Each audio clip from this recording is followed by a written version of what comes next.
Bem, vamos apresentar agora o kit, os materiais que vocês vão usar nesse experimento. Experimento 3, leis de Newton. Nós temos o nosso trilho de ar, que, como vocês sabem, ele é alimentado por esse soprador para que produza um colchão de ar pelo qual o nosso carrinho vai deslizar. E novamente nós temos o nosso carrinho, uma vela. O papel da vela é acionar o sensor óptico. Quando ele passa no fluxo entre os dois sensores, ele interrompe esse fluxo e aciona o sensor. Nós também vamos usar 10 massinhas de 1 grama cada. Nós temos aqui uma balança digital. É sempre bom conferir se essas massinhas realmente têm 1 grama. Então, nós colocamos na balança, taramos, zeramos a balança e verificamos sim, cada massinha tem 1 grama. Essas massinhas vão ficar inicialmente distribuídas 5 gramas de cada lado do carrinho. Então, a gente vai colocar 5 gramas em cada gancho. Nós também teremos, o nosso contrapeso tem um suporte. Só esse suporte já tem uma massa, que é 1 grama. Então, esse suporte aqui, é o suporte do contrapeso, tem 1 grama. Inicialmente, ele terá uma massa de 10 gramas. Verifiquem também essa massa na balança. Se vocês estivessem no laboratório, vocês estariam fazendo isso. Então, essa massa aqui tem 10 gramas. E a configuração inicial, portanto, é 11 gramas, que é 1 grama do suporte, mais 10 gramas dessa massa inicial. Vai ser pendurado lá no contrapeso. E o carrinho tem a massa da vela, a massa do próprio carrinho, os 10 gramas que nós vamos colocar distribuídos dos dois lados, mas, lembrando, esse vai ser o carrinho de fato do experimento. Então, eu tenho que medir a massa com os batedores. E percebam que existem 2 batedores.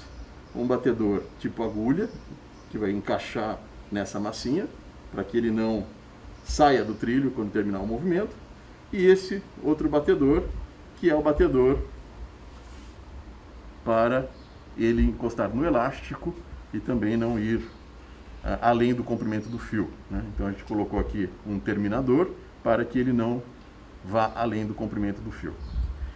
Uma coisa importante nesse arranjo experimental é manter esse fio bem paralelo ao trilho. Nós não podemos ter inclinação desse fio. Então, se vocês estivessem em laboratório montando, vocês teriam que verificar se esse fio se encontra paralelo ao trilho, ok? O que mais? O Cobra, como sempre, que é a interface entre o computador e o experimento. Então o Cobra manda os dados para o computador e lá eles são gravados. E esses dados são dados de tempo. O que nós vamos fazer? O carrinho, inicialmente, com 5 gramas de cada lado, ou seja, 10 gramas mais a massa dele, vai estar amarrado nesse fio a um contrapeso que inicialmente terá 11 gramas.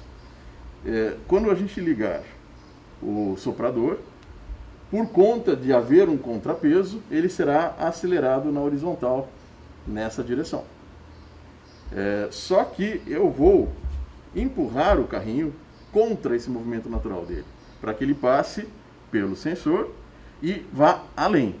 O sensor vai coletar o tempo de passagem da vela, que nos dará a velocidade instantânea de passagem do carrinho por aqui, também o tempo de ida e volta do carrinho pelo sensor e, finalmente, novamente, o tempo de passagem da vela. Então, vocês vão ter 2 velocidades instantâneas, a velocidade instantânea da primeira passagem, a velocidade instantânea da segunda passagem e o tempo total de ida e volta. Com esses dados, sabendo que é um movimento com aceleração constante, a gente vai obter a aceleração. V igual a V0 mais AT.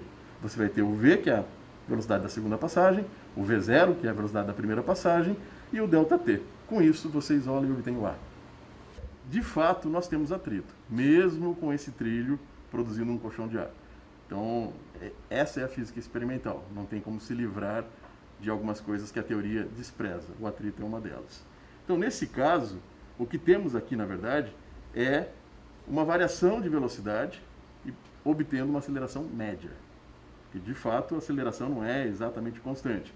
Quando o carrinho está indo num sentido, o atrito está numa direção, e quando está indo no outro sentido, na outra, o que produz variação de velocidade, portanto a aceleração aí não é exatamente constante. Então a gente faz um ΔV sobre um ΔT para ter uma aceleração média, ok?